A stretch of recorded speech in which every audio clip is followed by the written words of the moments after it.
ये कार्यक्रम सत्य घटनाओं से प्रेरित है। जिनके साथ ये घटनाएं घटी उसकी वास्तविकता उन्हीं तक सीमित है। भूत प्रेतों और असामान्य विषयों के होने पर चैनल कोई दावा नहीं करता और ना ही प्रोत्साहन करता है।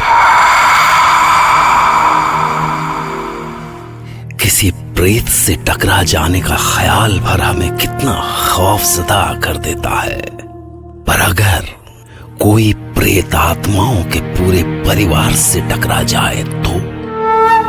मैं डॉक्टर नागर, पेशे से मनोवैज्ञानिक और पैशन से ह्यूमन माइंड का फैन, हर बार आपके पास लेकर आता हूं मुझसे मिले कुछ लोगों की आप बीती, कुछ घटनाएं जिन्हें सुनकर हम सोचने पर मजबूर हो जाते हैं। आज हमारे साथ हैं मुंबई के निशीत वाकले और वो सुनाएंगे हमें अपने जवानी के दिनों की एक सच्ची घटना जब वो एक प्रेतों की पूरी फैमिली से टकरा गए थे। शायद हम कुछ फ्रेंड्स छुट्टियां एंजॉय करने रत्नागिरी के लिए निकले थे, पर मुश्किल ये थी कि हम घंटों तक इधर उधर भटकते रहे, पर कहीं भी होटल का एक भी रूम नहीं मिल पाया। क्या यार, जहाँ जाओ फुल है। मैंने पहले ही कहा था प्रोग्राम बनाने से पहले बुकिंग करा लो, लेकिन मेरी सुनता ही कौन है। ए, रुक रुक निशित, उधर उधर उधर सामने कोई रेस्ट हाउस जैसा दिख रहा है।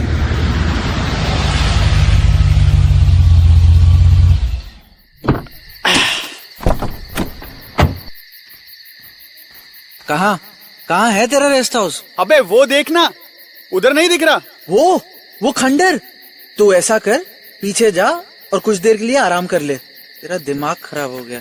नहीं यार, दूर से लगा ऐसा। ये भूतिया बंगला इसको रेस्ट हाउस दिख रहा है। चढ़ गई लगता है। टैंकर है, पूरा टैंकर। मुंबई से ही चालू हो गया था। अच्छा, अबे तो एंजॉय करने ही तो आए हैं यहाँ पे। वाह, क्या एंजॉयमेंट है साहिब का। देखो देखो।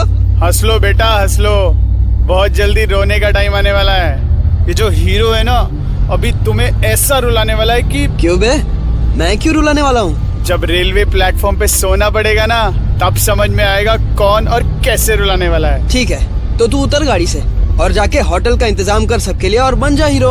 अच्छा, यहाँ आने का प्रोग्राम तूने ही तो बनाया था ना, तो होटल का इंतजाम तुझे नहीं करना चाहिए था? अब बस करो, बहुत हो गया। देख बसंत, प्रोग्राम हम सबने मिलके बनाया था, इसलिए अगर होटल का इंतजाम नहीं हुआ है तो हम सबकी गलती है। मरना है क्या तेरे को? अभी तो लेने के देने पड़ जाते यार। अब ये कौन आ गई रास्ते में? अरे रुको साहब, रुको। क्या है, तेरे को इसी गाड़ी के नीचे आके मरना था क्या? गुस्सा काहे करता है साहब? आप लोग रुकने को कमरा देख रहा था ना। यार कमाल हो गया, इसे कैसे पता कि हम कमरा ढूंढ रहे हैं? हाँ बे, करमचंद की आंटी लग रही है। जिस तरह से हम हर 50 मीटर में गाड़ी रोक के हर झोपड़ी और खंडर को टटोल रहे हैं ना, उससे तो कोई भी बेवकूफ समझ जाएगा कि हमारे पास साला रहने का कोई ठिकाना ही नहीं है। तू बात कर इससे। पागल है क्या? इससे मैं बात करूं? हाँ, अरे सुन तो क्या कह रही है वो, बात करने में क्या जाता है। ओके। हाँ, क्या बोल रही थी तुम? हमारा छोटा सा घर है यहीं पास में, आपको कोई जगह नहीं मिल रही तो वहाँ रुक जाओ, मैं पैसा भी नहीं लेगी। नहीं। अबे कुछ तो मिला ठहरने के लिए। अबे वहाँ इसके 10 फैमिली मेंबर्स भी होंगे। नहीं साहब, उधर केवल मेरी अंधी सास और भतीजी रहती है। अबे भतीजी भी रहती है? मूड अच्छा हो जाएगा। हाँ चाची चलो, कहाँ है तुम्हारा घर? साहब आप वहाँ वो उधर मोड़ पे पहुँचो, मैं पीछे पीछे आ जाएगी। चल निशित, गाड़ी बढ़ा।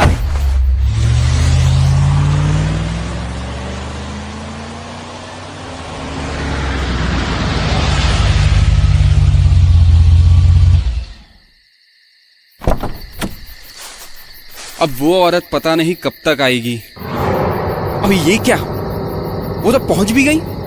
उड़ के आई है क्या? अरे शॉर्टकट से आई होगी, छोड़ ना तू। अबे कहाँ का शॉर्टकट? अबे इतना मत दिमाग लगा, वैसे ही छोटा सा है। निशित उधर लगा दे गाड़ी।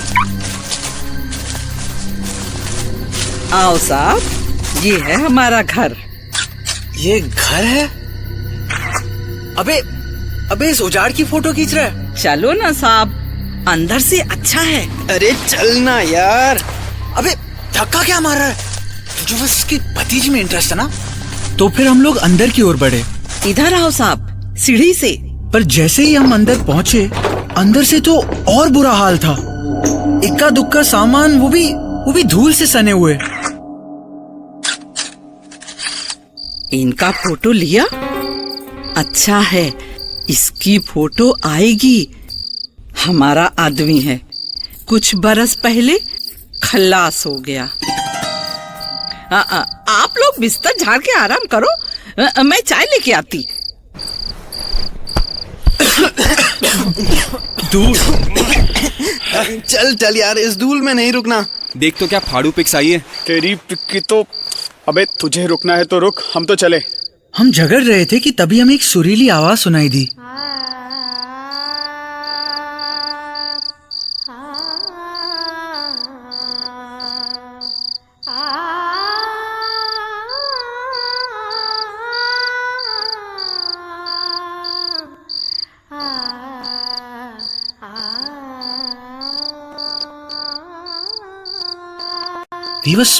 क्या कशिश थी उस आवाज में।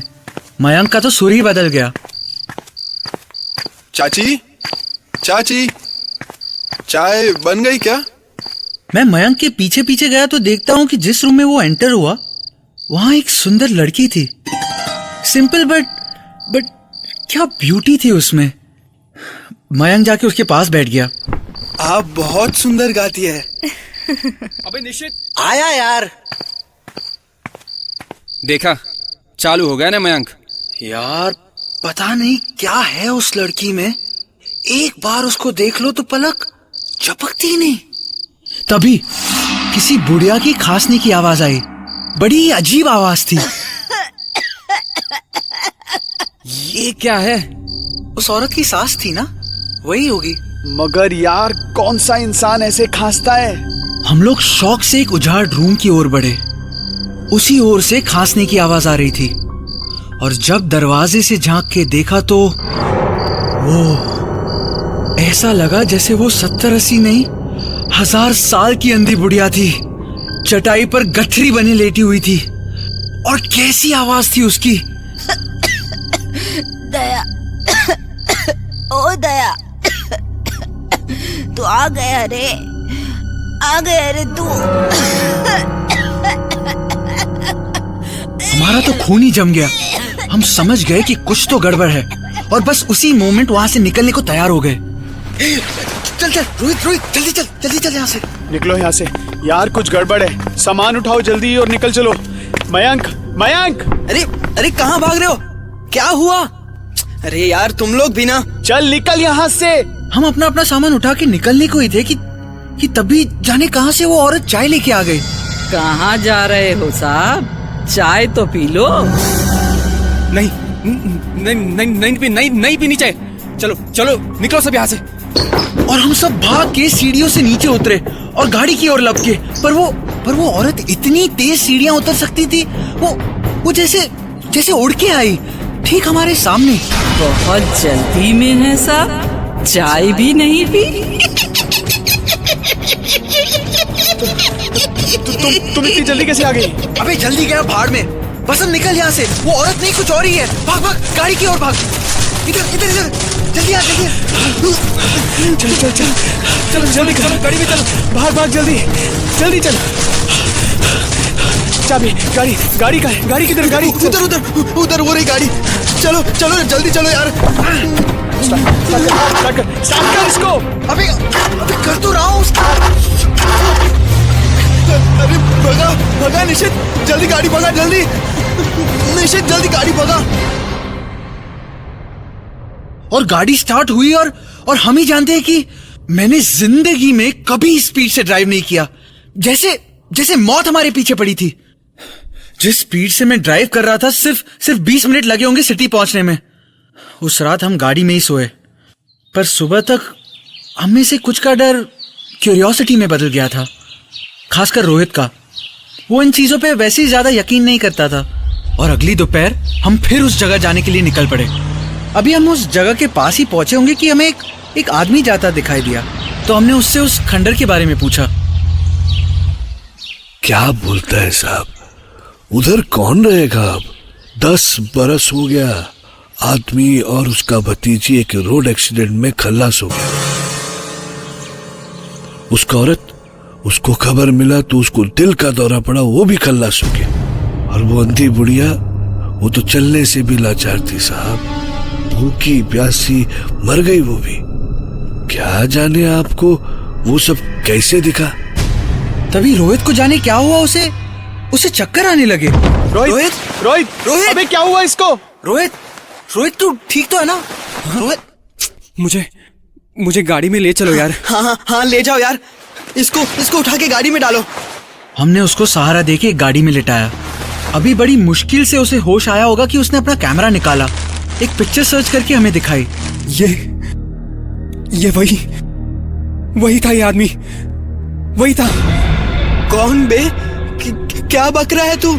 देखो, ये देखो, किसी की पिक नहीं आई है, इट्स ऑल ब्लैंक। क्योंकि वो भूत थे। और जब मैंने उसके आदमी की तस्वीर की पिक ली तो याद है उसने क्या कहा था? तब उस औरत ने कहा था कि उसी की फोटो आएगी। देखो सिर्फ उसी की फोटो आई है, क्योंकि वो किसी भूत की नहीं, तस्वीर की पिक थी। उसके भूत बनने की पहले की। क्या? और जब हमने वो पिक देखी तो हमारा खून जम गया।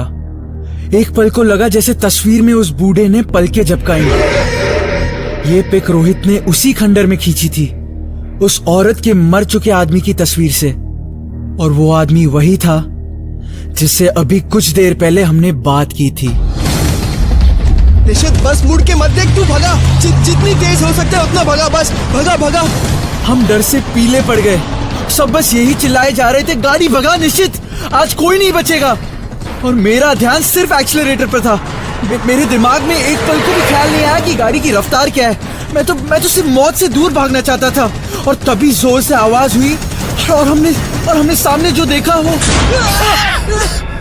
सामने बुढ़िया थी, गाड़ी के बोनेट के ऊपर मकड़ी की तरह अपने हाथों पैरों के बल बैठी हुई।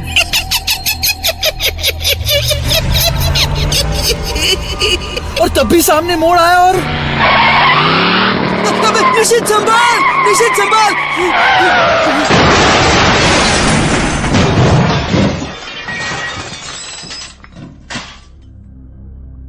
एक पल में सब कुछ खत्म हो गया, दोस्त, दोस्ती और खौफ भी। उस हादसे में सिर्फ मैं बच गया और वो कैमरा जिससे हमने वो फोटोग्राफ्स खींची थी। और आपको पता है, मैंने लाख कोशिश की लेकिन उस कैमरा से वो फोटोग्राफ्स डिलीट ही नहीं होते।